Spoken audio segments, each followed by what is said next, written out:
Hey guys, so this is the KZ Taurus, and while this is yet another addition to their budget category, it honestly didn't offer anything new or that impressive. Now, it's got its strengths and some weaknesses, which is pretty obvious for any in-ear monitor, but is it worthy of our attention? Well, let me explain.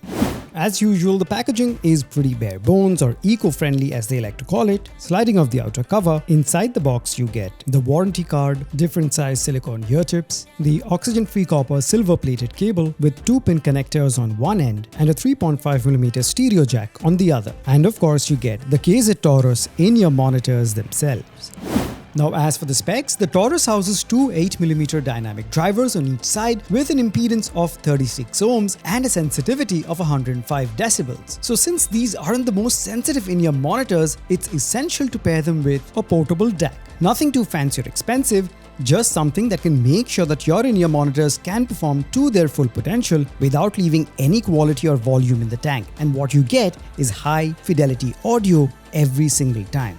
And as always, the ones that I personally use will be linked in the description below. Now, for all of you who don't want the hassle of getting a portable DAC, connecting that to your in-ear monitors and then connecting that to your phone, you can go for KZ's very own Type-C M2 cable. This has a DSP and DAC built in, so you just connect the 2-pin connectors to the in-ear monitors and connect this to your phone's USB-C port, and you're good to go. Plus, this button here lets you cycle through different EQ modes like enhanced bass or music, etc. Now, this is not exactly going to give you maybe the same quality as a dedicated portable DAC that I showed you, because usually those DACs have a better, more powerful and more premium DAC and amp chip packed inside. But if you're not that finicky about that and you just want an all-in-one convenient solution, then the KZ M2 cable is a great solution. So definitely check this out from the link in the description. Now, as for the appearance and the build quality, the color version of the Taurus I have with me here is called Crystal,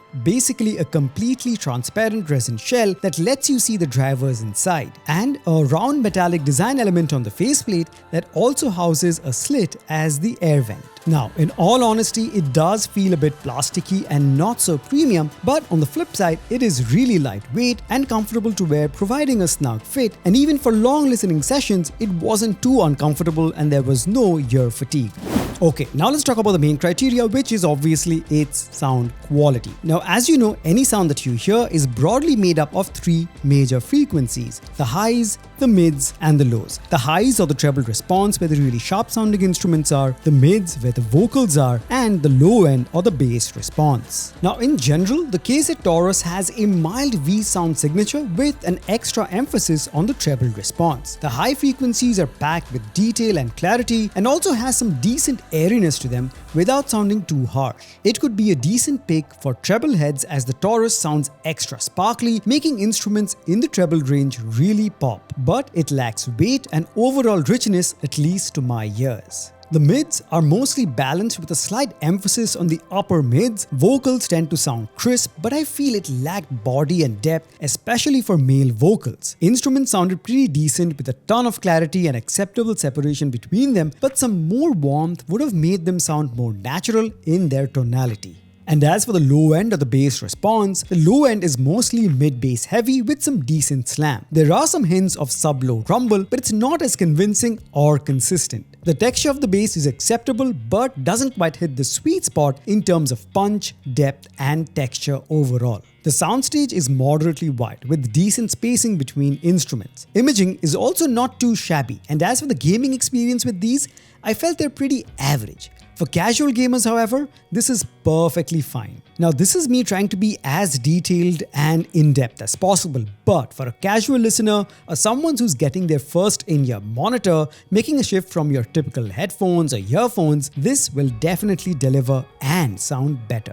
Okay guys, just to summarize, the KZ Taurus is a pretty decent in-ear monitor for beginners and casual gamers, and that's about it. It doesn't have any particular standout feature or quality that excited me specifically that would make me recommend this to someone who already is in the in-ear monitor world. Now, for your first in-ear monitor, this can find its place in your pocket. But honestly, I'm a bit unimpressed with it, especially since otherwise KZ rarely fails to impress.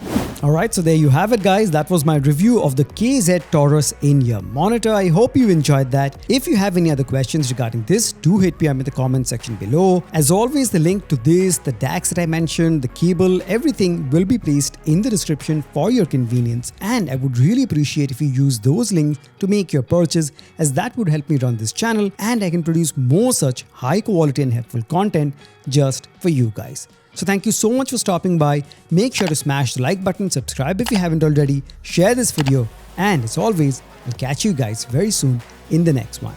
Cheers.